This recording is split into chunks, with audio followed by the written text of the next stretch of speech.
So tell us about this fabulous young lady here. What do we need to know about Shealynn? So I'll start.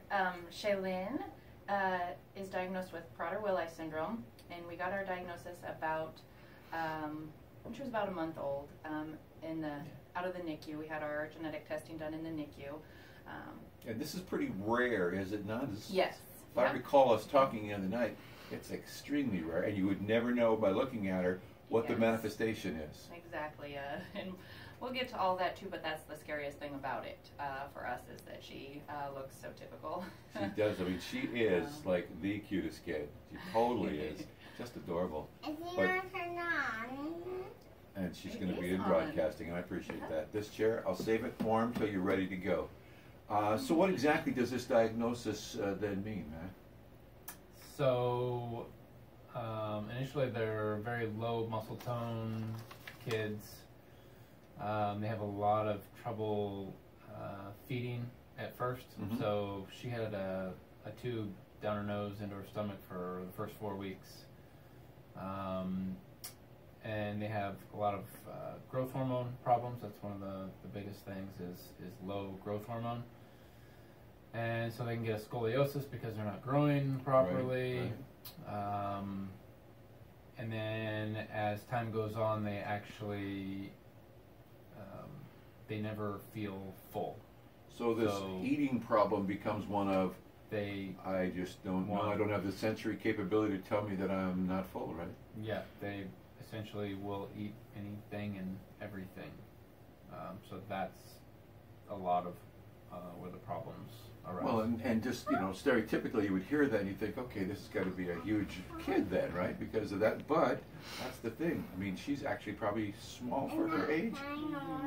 And what about the growth hormone stuff? Is there anything that you can do to offset that as the process runs its course? So, yes, she gets a growth hormone shot every night, and so that is what is helping her keep a normal height. It's helped her grow. Like a lot of Prader kids are short stature, and they have, you know, their hands look kind of funny because their digits aren't growing appropriately and stuff. And since we've started the supplementing, that's why she looks so typical and doesn't have any short stature features and stuff. But it also helps with their muscle tone and their metabolism and everything like that, because those are a lot slower and less in a child with Prader. So the fact that we found out so early is also why I think she's doing so good with her weight and everything like that. Yeah, you were able to start addressing those things right away. I mean, otherwise they just kind of like soft, spongy little kids, right? Yes, I mean, and so she's been on growth hormone since probably about 2 or 3 months of age, so she's been getting a shot every night since then. What did the doctor say, and how did he present it? I mean, given this is really quite a rare situation, do you remember what that was like?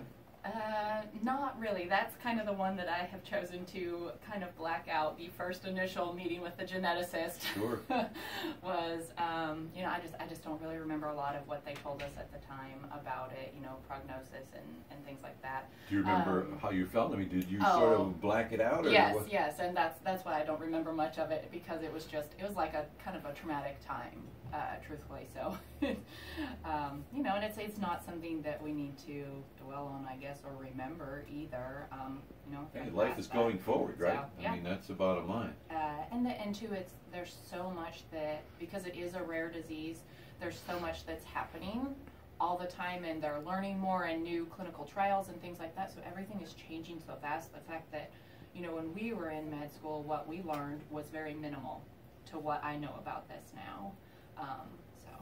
And you call her, would you say Prader kids? Is that the Prader, short? yeah. Prader-Willi syndrome is the real name. Or a lot of people say Prader-Willi too, but yeah. But we just call her Crazy Shay. Look at her. She's a doll. Her nickname is Noodle. Noodle, I can see that. She's a little bit of a noodle. I can believe that. She's a kangaroo wrangling noodle. How about the village then, guys? How have they provided help and assistance? So we started with Children's Village straight out of the NICU.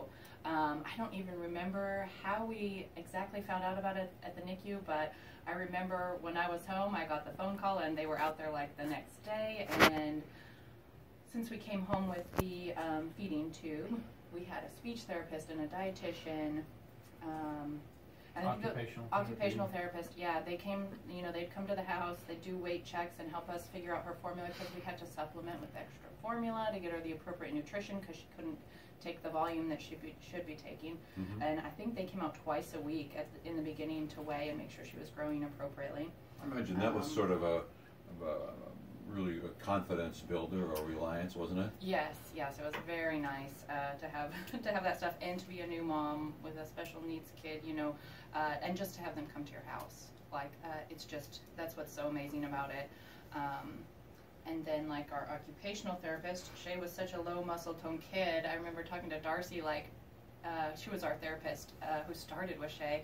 She's like, the first time I came here, all we were doing was trying to get her to move her eyes, just to look back and forth. She had just so low muscle tone, and you don't really know that now. Now she's doing bench presses with my kangaroo. I mean, she's doing it, so. That's where we started. Yeah, she's swimming now. Yeah. Is she really? That's awesome. Swimming, and she skied this last winter. So she can kind of do everything. But that's fantastic. And then, you know, we were in the Birth to 3 program with Children's Village. So we wound up using speech therapy also, and we started in Pegasus through that great. too with the speech therapy. Do you like the horses, Shay? Are they fun? Yeah. Yeah, you like those? And we had an early educator for a while too. We had teacher Melissa come to our house. Well, you've got a lot of friends then, We've don't had you? a lot over the course of the Birth to 3 program. Yes. Now you mentioned when you were in medical school. Are you guys both in the medical profession? Yes. Yeah, we both are. Yep. We're both osteopathic physicians, so that new med school you have in town. Yeah. That's DOs, osteopathic doctors. Are you graduates of or teachers there? Neither. We went to med school out in Virginia, so I'm a radiologist and he's a general surgeon.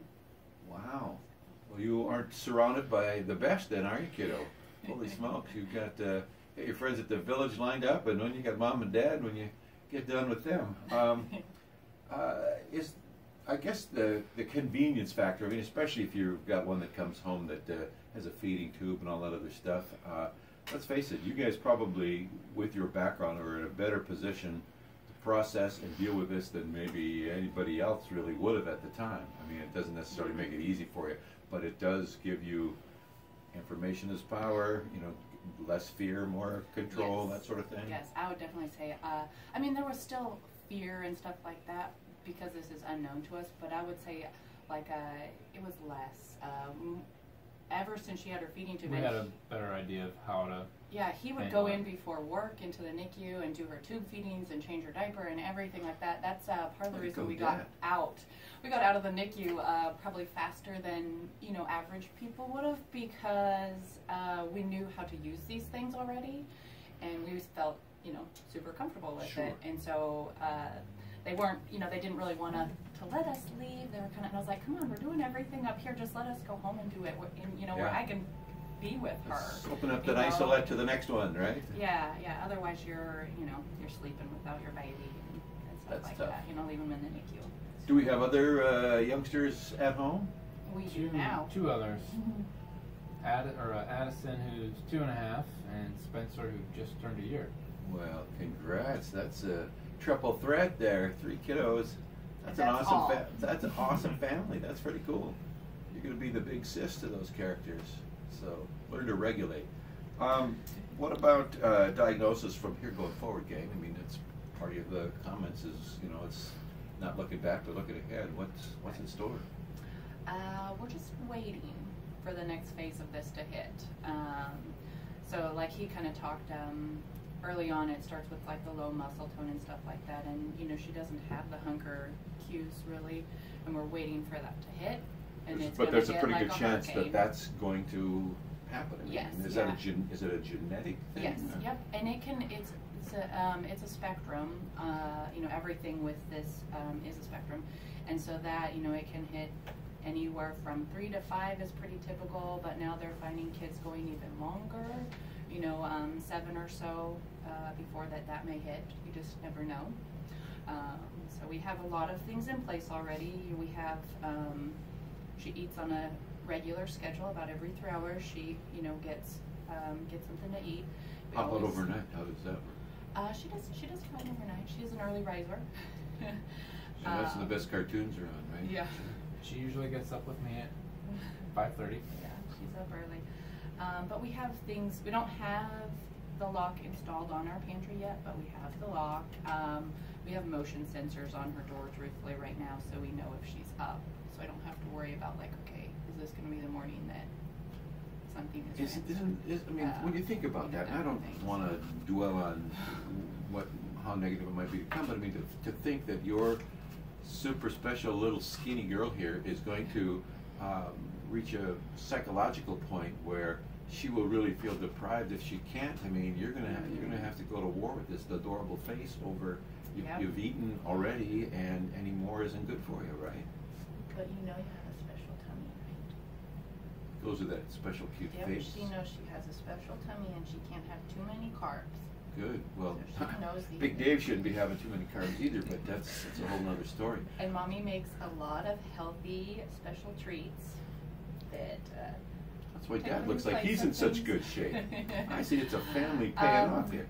That's what we've always said, you know, like, truthfully, this was kind of like a blessing in disguise for us. It has made us healthier, you know, to be healthy for the children. And sure. The whole family in this last October pretty much started eating Shea diet things and stuff. And so we are so much healthier for what we have learned along the way. Absolutely, and how unfair is it to have the kids eating something else in front of their sis? I mean, when you realize that it's all good and healthy, and that's who our family is, it's a better deal, right? Yeah, so I mean, brother and sister do get a few more carbs, but it's still all, you know, carbs that Shea would pretty much get to eat. They just get more of it, so. Well, we know you had the NICU experience, and Children's Village helping, and will they continue to help with therapies and stuff? You see yes, that we're just waitlisted right now. Yeah. We're just waiting to get in. So, so what would you want all of our listeners to know? I mean, she's cracking me up, man. She's awesome. She is amazing, and she is awesome, and she is just a typical little kid right now. She loves books and Doc McStuffins. And I love Doc McStuffins. She loves going to preschool, and yeah, she's just a typical little kid, and she's doing awesome. So is this does this continue then for forever once that phase kicks in? It's a lifelong battle with yes. And some kids, some of the grown, I mean, there are some that have gone to college and they're kind of, you know, managing it on their own. You know, I know specifically one girl who's in college and she's using Weight Watchers to help her kind of manage meals and things like that. So a lot of it will just depend on, you know, like the cognitive spectrum of where she winds up to how much she'll understand and be able to kind of help manage herself. Hopes and dreams for this cutie. What do you? I'm hoping she's going to be one of those going to school, doing it on her own a little bit. Yeah. With Mom and Dad hovering, checking in all the time, I'm sure. I can't imagine. I think most parents do. You don't think you're getting to school down the road without that happening one way or the other. Yeah. Say. And Mommy's belly. There is a baby Little baby in the pouch there, huh? Pretty cute. So, as normal as we can, as far as we can. Yes, we've always we're living our lives and rolling the dice, right? We've always treated her just like any other child. Everybody else. Well, and that's, I mean, that's so difficult and yet so the prescription. I mean, when you talk about... I feel like we're harder on her than the others, though, truthfully, too, because we've always been forcing ourselves to treat her no different. Well, you hear a lot of folks talk about the childhoods that they had, and they credit the parents for not letting me have an excuse, not letting me not do my share, step up like all the other kids. So here's the thing. I don't know what the future holds or where your journey will take you, but you're going with this cool kid. So either way, it's going to be a blessed journey for sure, because she is pretty special.